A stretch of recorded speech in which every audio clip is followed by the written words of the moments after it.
Depuis tout petit, il avait un secret. Il ne savait pas lire. À l'école, les enfants riaient.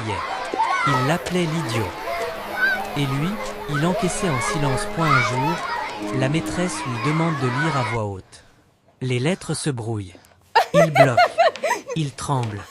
Puis les rires éclatent à nouveau. Encore plus fort. Chez lui, personne n'a le temps de l'aider. Sa mère rentre tard. Son père est parti depuis longtemps. Alors il garde sa douleur pour lui, et continue à sourire. Un jour, en rentrant de l'école, il aperçoit un vieux manuel jeté à la poubelle. Il le ramasse, souffle la poussière, et décide. Je vais apprendre, seul. Chaque nuit, à la lueur d'une bougie, il tente de déchiffrer les mots. Un à un. Lentement. Et parfois, il pleure. Mais il ne s'arrête jamais. Des semaines passent. Puis un soir, il lit une phrase entière. Il relit, encore. Cette fois, il comprend. Il vient de franchir la première montagne. À chaque page tournée, il a faim de plus. Il dévore des mots. Les livres deviennent ses amis.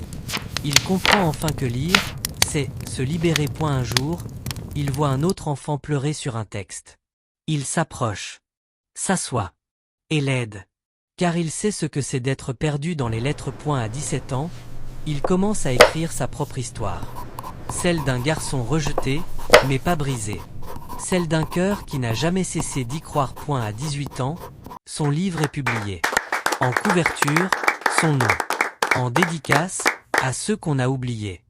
Vous valez plus que vous ne le pensez. For my dearest friend, may these words bring you comfort.